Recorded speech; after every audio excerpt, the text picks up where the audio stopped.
अस्सलाम वालेकुम रहमतुल्लाहि व बरकातुहू। Dear students, I hope all of you are doing well. आज से हम स्टार्ट करने जा रहे हैं हैट टेस्ट प्रिपरेशन। एंड सबसे पहले हमें ये बताना चाहिए कि हैट है क्या। तो HAT stand for higher aptitude test. ये HEC कंडक्ट करता है और इसके अंडर बहुत सारे फुली फंडेड स्कॉलरशिप्स आते हैं। तो अभी जो इसके नेक्स्ट हमारे पास अपकमिंग स्कॉलरशिप्स हैं, उनमें जो मेजर स्कॉलरशिप्स हैं वो है कॉमनवेल्थ स्कॉलरशिप्स हैं। इसके बाद नेक्स्ट CSC स्कॉलरशिप्स हैं एंड हंगरी गवर्नमेंट के स्कॉलरशिप्स हैं।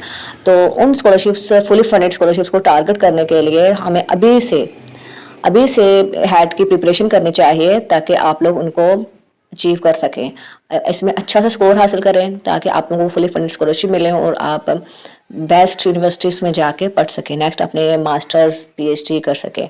तो स्टूडेंट्स, आज से हम ये हैट टेस्ट स्टार्ट करने जा रहे हैं। तो हैट जो है नेक्स्ट ये इसकी रजिस्ट्रेशन ओपन हो जाएगी 18 अगस्त से, और ये नेक्स्ट सितंबर में जाके, सितंबर के एंड पे जाके इसमें इसकी आ जाएगी, ये टेस्ट कंडक्ट होगा और उसके बाद नेक्स्ट दिसंबर में टेस्ट कंडक्ट होगा।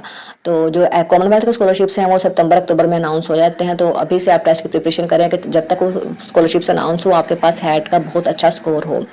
तो हैट जो है ये हमारे पास, ये हम लोग करेंगे क्विक हैट गाइड है, प्रोग्रेस टेस्ट मास्टर। इसके 8 मॉड्यूल्स हैं। यहाँ से करने के बाद इंशाल्लाह हम एनालिटिकल रीजनिंग, क्वांटिटेटिव रीजनिंग और वर्बल रीजनिंग में को अच्छी से में एक्सपर्ट हो जाएंगे, उसको अच्छे से समझ सकेंगे कि वो तीनों पोर्शंस हमारे पास है क्या। तो हैट जो है इसके हमारे पास नेक्स्ट इसकी कैटेगरीज होती हैं, hat A, hat B, C, D, इस तरह से, और ये सब्जेक्ट्स के ऊपर बेस कर रही होती हैं। और ये इसमें हमारे पास हैट के नेक्स्ट 3 इसमें इसको डिवाइड किया गया हैट को, एक analytical reasoning, quantitative reasoning and verbal reasoning का। तो जो है analytical reasoning, verbal reasoning and quantitative reasoning, तो अभी हम जो स्टार्ट करने जा रहे हैं वो पोर्शन वो है इसका एनालिटिकल रीजनिंग। तो एनालिटिकल रीजनिंग जो है वो इसका सबसे डिफिकल्ट पोर्शन समझा जाता है कि ये हैट का सबसे डिफिकल्ट पोर्शन है, सबसे ज़्यादा टाइम भी इसी पे लगता है। तो ये बात कहीं किसी हद तक सही भी है कि इसमें ये टाइम कंज्यूमिंग है, इसके ऊपर टाइम लगता है और ये डिफिकल्ट भी है। तो सब नया अब हम स्टार्ट करते हैं एनालिटिकल रीजनिंग। तो एनालिटिकल रीजनिंग जो है हमारे पास, इसके नेक्स्ट हमारे पास 3 मेजर टाइप्स हैं। इनमें ऑर्डरिंग क्वेश्चंस हैं, ग्रुपिंग क्वेश्चंस हैं एंड असाइनमेंट क्वेश्चंस हैं। तो डियर स्टूडेंट्स, इसमें जो ऑर्डरिंग क्वेश्चंस हैं, जैसे कि नाम से जाहिर है, ऑर्डर का मतलब है तरतीब, यानी कि इसमें एलिमेंट्स को अरेंज करना होता है हमने, चाहे वो एक लाइन हो या फिर front to back, back to front, इस तरह से। और ग्रुपिंग क्वेश्चंस है, ग्रुपिंग क्वेश्चंस में हमें ग्रुप्स को प्रॉपर्टीज असाइन कर दी जाती हैं। असाइनमेंट क्वेश्चंस हैं, जैसे असाइनमेंट क्वेश्चन में हमारे पास ये सबसे डिफिकल्ट क्वेश्चन समझे जाते हैं कि the most hardest questions of this portion. तो इसमें असाइनमेंट क्वेश्चंस में जैसे हमारे पूरे वीक का स्केड्यूल बनाया हो हम लोगों ने कि इस दिन ये काम करना है, इस दिन ये करना है, इस दिन ये नहीं करना है, इस दिन ये करना है, तो उस पूरे स्केड्यूल को अरेंज करके उससे रिलेटेड क्वेश्चंस होते हैं। अब इसके हम एग्जांपल्स देखेंगे तो इंशाल्लाह ये सारा आपको क्लियर हो जाएगा। तो सबसे पहले हमारे पास ऑर्डरिंग क्वेश्चंस है। ऑर्डरिंग क्वेश्चंस के बारे में बात करते हैं। तो इसके सबसे पहले इसके एग्जाम्पल्स को सॉल्व करने की कोशिश करते हैं ताकि थोड़ा सा आइडिया हो कि ये क्वेश्चन होते किस तरह के हैं। नेक्स्ट इनके हम ट्रिक्स डिस्कस करेंगे।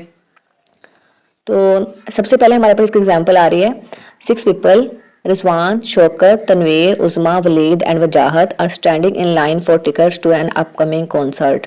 इसमें है कि वो एक लाइन के अंदर खड़े हुए हैं टू एन अपकमिंग कॉन्सर्ट के, जो कॉन्सर्ट है उसके लिए एक लाइन में खड़े हैं, वो रिजवान है। अब नेक्स्ट की कंडीशंस बता रहे हैं कि इसमें कंडीशंस है क्या। Rizwan is 5th in line and is not next to Shaukat, के इस जो हमने 5th नंबर पर रखना है वो हमारे पास क्या है, रिजवान है। Rizwan is 5th in line and is not next to Shaukat. देखिए नेक्स्ट टू का मतलब होता है कि उसके and is not next to Shaukat, यानी कि वो शौकत के फौरन बाद नहीं आ रहा कि पहले शौकत बैठा हो, शौकत खड़ा हुआ है, इसके बाद रिजवान आ रहा है, नो। तो यानी कि यहाँ पे रिजवान और शौकत को हम इकट्ठा इसमें नहीं रखेंगे, and is not next to Shaukat. तो ये हो गया। नेक्स्ट हमारे पास नेक्स्ट कंडीशन है, नेक्स्ट एग्जांपल में आ रहा है, Uzma is immediately behind Tanveer. Uzma is immediately behind Tanveer, क्योंकि तनवीर के बिल्कुल पीछे उस्मा खड़ी हुई है। Uzma is immediately behind Tanveer. तो ये हम लोग उस्मा और तनवीर दोनों को इकट्ठा रखेंगे, पहले उस्मा आएगी, इसके बाद तनवीर आएगा। यहाँ से हमारे पास सेकंड कंडीशन हो गई इसकी। तो नेक्स्ट थर्ड कंडीशन है, वजाहत इज नॉट लास्ट, कि वजाहत को हम लोग लास्ट पे नहीं रख सकते। तो इसका क्वेश्चन हमारे पास आ रहा है कि which one of the following people must be last in line. देखिए इससे पहले जो हम इसमें ना इसका बेस्ट स्ट्रेटजी ये होती है कि आप एग्जांपल पूरी को एक दफ़ा पढ़ लें, उसकी कंडीशंस को लिख लें, तो कंडीशंस को लिखने के बाद तो सिर्फ फिर पूरे क्वेश्चन को नहीं पढ़ें, उसके बाद सिर्फ उन कंडीशंस को देखें। इसमें सबसे पहले हमारे पास जो क्वेश्चन आ रहा है वो है which one of the following people must be last in line. तो इनमें से कौन से लोग हैं जो लास्ट इन लाइन हो सकते हैं। तो देखें सबसे पहले हमारे पास यहाँ पे आ रहा है शौकत। तो शौकत के बारे में देखते हैं क्या शौकत लास्ट हो सकता है। तो and is not next to, देखें सबसे पहले कंडीशन हमारे पास क्या थी कि Rizwan is fifth in line and is not next to Shaukat.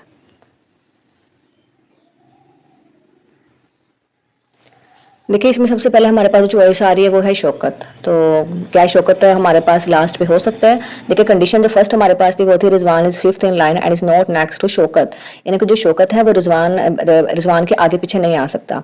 तो हमारे पास टोटल वो 6 खड़े हुए हैं, तो रिजवान को पहले फिफ्थ पोजीशन दे दी है। अगर हम शौकत को 6 रखते हैं तो उसका मतलब है उसके नेक्स्ट टू आ रहा है रिजवान के, तो इसलिए हमारे पास ये फर्स्ट वाइस ये नहीं होगी। नेक्स्ट टू का मतलब होता है कि यानी कि जिसके नेक्स्ट टू है उसके आगे पीछे नहीं आ रहा हो ना, जैसे कि हमारे पास 2 है तो 1 या 3 पोजीशन पे ना आ रहा हो, उसके करीब करीब। नेक्स्ट हमारे पास आ रहा है, अच्छा नेक्स्ट कंडीशन देख लेते हैं, वो है हमारे पास उज़मा इज इमीडिएटली बिहाइंड तनवीर के। उज़मा और तनवीर जो है हमारे पास इकट्ठे हैं, तो उज़मा तनवीर के पीछे है। तो पहले हमने रिजवान को फिफ्थ पे खड़ा कर दिया, तो देखें जब रिजवान को फिफ्थ पे खड़ा कर रहे हैं तो ये फिक्स है इसकी पोजीशन। तो यहाँ पे हमारे पास चॉइस जो है ई वो भी एलिमिनेट हो जाएगी।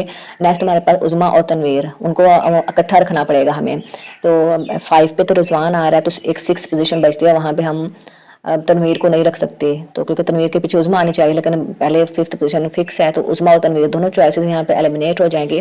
तो यहाँ पे जो करेक्ट ऑप्शन है वो है हमारे पास डी वलीद। तो आई होप आपको ये एग्जाम्पल समझ क्लियर हो गई होगी। और ये ऑर्डिंग क्वेश्चंस होते हैं, थोड़े बहुत इजी होते हैं, तो इनको बस इनकी जो ट्रिक्स होते हैं इनमें बस वो समझ लें तो इजीली सॉल्व कर सकते हैं। और लकीली बात ये है कि ऑर्डरिंग क्वेश्चंस पेपर में ज़्यादा आते हैं। नेक्स्ट हम लोग बात कर लेते हैं ग्रुपिंग क्वेश्चंस की। इसकी एग्जांपल देखते हैं। Eight people A B C D E F G and H right to work in 3 cars. कि 8 पीपल हैं, वो हमारे पास 3 कार्स में वर्क सवार हैं। 2 कार्स ईच टेक 3 पीपल, हर कार के अंदर 2 लोग हैं। And 1 car takes only 2 people, और जो एक कार है उसके अंदर 2 लोग आएंगे, सिर्फ 2 लोग आएंगे, ओनली 2। इसका मतलब उस कार का सिर्फ 2 लोग आएंगे, 2 से ज़्यादा नहीं आ सकते। एंड नेक्स्ट हमारे पास कंडीशंस इसके आ रही हैं। बी राइड्स विद एज, यानी कि बी और एज को हमें इकट्ठा रखना पड़ेगा। नेक्स्ट देखें, इसके कंडीशंस लिख लें, तो कंडीशंस सिर्फ लिखते जाएंगे हम, एंड पे सिर्फ कंडीशंस को देख के इसको अरेंज करेंगे। तो यहाँ पे है हमारे पास कि बी राइड्स विद एज, यानी कि जहाँ पे एज होगा वहाँ पे बी होगा, बी और एज इकट्ठे आएंगे। And G rides with only 1 other person, और जो जी है वो किसी एक और के साथ ही सफर कर सकेगा। G rides with only 1 other person, G के साथ एक और आ सकता है, सिर्फ जी के साथ सिर्फ एक और आएगा, 2 लोग नहीं आ सकते, एक जी और एक दूसरा कोई पर्सन आ जाएगा इसके साथ। नेक्स्ट हमारे पास थर्ड कंडीशन है कि F rides with 2 other people. तो नेक्स्ट कंडीशन है हमारे पास को जो एफ है वो 2 दूसरे लोगों के साथ सफर करेगा। तो नेक्स्ट इसके क्वेश्चन आ रहा है हमारे पास, if say rides with B, all of the following are groups of people that can ride together except, कि अगर C जो है वो B के साथ सफर कर रहा है तो इसका मतलब है all of the following are groups of people that can ride together। तो ये सारे ग्रुप्स हो सकते हैं एक्सेप्ट किनके। देखिए अगर C B के साथ सफर कर रहा है तो हमने पहले ही कंडीशन पढ़ ली है B एज, कि बी हमेशा एज के साथ होगा, तो सी बी एज, तो ये एक हमारे पास ग्रुप हो गया। ठीक है, तो इसमें जो एक ई कंडीशन है तो वो बी सी एज, वो तीनों उसमें ये वाला एक ग्रुप बन रहा है, तो ये चॉइस हम छोड़ देंगे क्योंकि ये तो ग्रुप बन रहा है, हमें वो ग्रुप इसमें से देखना है, ऑप्शन देखना है जो कि ग्रुप ना बन रहा हो। तो एक ये वाला हो गया। ऑल द नेक्स्ट हमारे पास ए एंड जी, तो ए एंड जी ग्रुप भी बन सकता है बिकॉज जी के साथ सिर्फ एक एलिमेंट आ सकता है, तो वो ए आ गया। नेक्स्ट हमारे पास जी एंड ई, यस ये भी बन सकता है कि जी के साथ एक आ सकता है और वो आ गया। अब नेक्स्ट वॉइस जो है हमारे पास है ए डी एंड ई। तो देखें एक ग्रुप तो हमारे पास पहले ही बना हुआ है, सी बी लास्ट में एज के साथ आएगा, तो सी बी एज, एक कार के अंदर जो पर्सनस हैं वो पूरे हैं। तो इसके बाद नेक्स्ट हमारे पास एक ग्रुप इन लोगों ने खुद बना दिया, वो क्या बना दिया, ए डी एंड ई। अब हमारे पास बाकी रह क्या गया, एफ और जी। तो लेकिन देखिए हम एफ और जी को कभी भी इकट्ठा नहीं रख सकते, क्यों, क्योंकि जी के साथ सिर्फ एक एलिमेंट आना चाहिए और एफ के साथ हमारे पास 2 और पीपल आने चाहिए। तो ये हमारे पास ग्रुप नहीं बन रहा, हमें यहाँ पे ए डी एंड ई का कोई ग्रुप नहीं बन रहा, बिकॉज हम लोग एफ और जी को इकट्ठा प्लेस नहीं कर सकते। तो इसलिए जो हमारे पास करेक्ट ऑप्शन है वो सी है। नेक्स्ट हम बात कर लेते हैं, हमारे पास है असाइनमेंट क्वेश्चंस। असाइनमेंट क्वेश्चंस इसका देखते हैं, इसका एग्जाम्पल। इसका एग्जाम्पल है the mom and pop beverage store employees 5 cashiers, Adams, Bashir, Sher Khan, Dilawar and Ilyas, each of whom works alone on exactly one day। कि जो हमारे पास कैशियर्स हैं वो हमारे पास हर एक दिन में एक ही काम करेगा। तो मंडे थ्रू फ्राइडे, देखिए मंडे थ्रू फ्राइडे, अगर हम लोग मंडे टू फ्राइडे कहते हैं, यहाँ पे ये बात समझने वाली है, मंडे टू फ्राइडे कहते हैं तो हम लोग ये नहीं करेंगे Monday Tuesday Wednesday Thursday Friday, no. Monday to Friday इसका मतलब होता है Monday Tuesday Wednesday and Thursday, and Monday through Friday का मतलब है Monday Tuesday Wednesday Thursday and Friday, पूरे 5 दिन। तो इसके नेक्स्ट हमारे पास कंडीशंस आ रही हैं। Adams will work only on Tuesday और थर्सडे, कि जो एडम है वो या तो ट्यूसडे वाले दिन काम करेगा या फिर वो क्या करेगा, थर्सडे वाले दिन काम करेगा, यानी कि वो सिर्फ इन 2 दिनों में काम कर सकते हैं। इसके ऊपर कंडीशन आ गई है। नेक्स्ट हमारे पास है बशीर। तो नेक्स्ट कंडीशन जो है वो है Bashir will not work on Monday और वेडनेसडे, कि जो बशीर है वो ना तो मंडे वाले दिन काम करेगा ना ही वेडनेसडे वाले दिन काम करेगा। नेक्स्ट हमारे पास है कंडीशन शेर खान वर्क्स ऑन फ्राइडे, यानी कि शेर खान की जो कंडीशन है उसको फिक्स कर दिया गया है। तो शेर खान वर्क्स ऑन फ्राइडे, तो यहाँ पे हमारे पास आ रहा है शेर खान वर्क्स ऑन फ्राइडे, तो शेर खान जो है वो फ्राइडे वाले दिन काम ही करेगा। Dilawar and Ilyas do not work on consecutive days, जो दिलावर और इलियास हैं वो कंसेक्यूटिव डेज में काम नहीं कर सकते, यानी कि दोनों इकट्ठे नहीं आएंगे। ऐसा नहीं हो सकता कि पहले दिलावर मंडे वाले दिन काम कर रहा है तो इलियास ट्यूसडे वाले दिन काम कर रहा है, या फिर इलियास मंडे वाले दिन काम कर रहा है तो दिलावर ट्यूसडे वाले दिन काम कर ले। इस तरह से नहीं होगा, ये इकट्ठे नहीं आएंगे। तो नेक्स्ट इसका हमने देख लेते हैं कि कौन सी, नेक्स्ट इसका एक MCQ है, उसको सॉल्व करने की कोशिश करते हैं। Which one of the following is a possible work schedule, कि इनमें से कौन सा पॉसिबल वर्क स्केजुअल है। तो इसकी कंडीशन सबसे पहले हम लोग अपने पास लिख लेंगे कि जो है हमारे पास एडम्स वो ट्यूसडे और थर्सडे वाले दिन काम नहीं करेगा, जो बशीर है सॉरी एडम जो है वो ट्यूसडे और थर्सडे वाले दिन काम करेगा, और जो बशीर है वो मंडे और वेडनेसडे वाले दिन काम नहीं करेगा। दिलावर और जो इलियास हैं वो हमारे पास इकट्ठे नहीं आ सकते, एंड शेर खान जो है वो फ्राइडे वाले दिन। तो इसमें सबसे पहले हमारे पास ए है, तो ए में हमारे पास जो फर्स्ट कंडीशन है कि एडम जो है वो ट्यूसडे और थर्सडे वाले दिन काम करेगा, लेकिन यहाँ पे एडम वेडनेसडे वाले दिन काम कर रहा है, तो इसलिए ये वाली हम लोग चॉइस एलिमिनेट कर देंगे।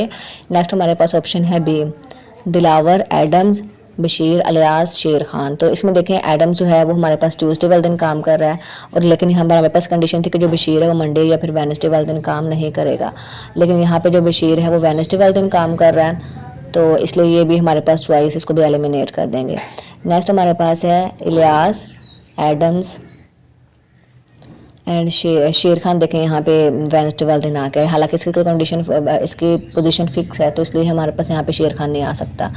नेक्स्ट देखिए हमारे पास आ रहा है option D, Ilyas, Adams, Dilawar, Bashir, Sher Khan. तो देखें यहाँ पे सारी कंडीशंस फुलफिल हो रही हैं। एडम्स ट्यूसडे वाले दिन आ रहा है, बशीर थर्सडे वाले दिन आ रहा है, क्योंकि बशीर को हम मंडे और वेडनेसडे वाले दिन नहीं वो काम कर सकता, शेर खान फ्राइडे वाले दिन ही आ रहा है, और यहाँ पे इलियास और दिलावर भी दोनों इकट्ठे नहीं आए हैं, तो इसलिए ये वाले ऑप्शन करेक्ट है। ये ऑप्शन क्यों करेक्ट नहीं है, क्योंकि यहाँ पे दिलावर और इलियास दोनों इकट्ठे आ गए हैं कंसेक्यूटिव डेज पे, तो वहाँ पे वो इकट्ठे आ गए हैं, तो इसलिए वो हमारे पास वो चॉइस भी एलिमिनेट नहीं होगी। जिसका जो पॉसिबल वर्क स्केजुअल है वो इसका ऑप्शन डी करेक्ट है।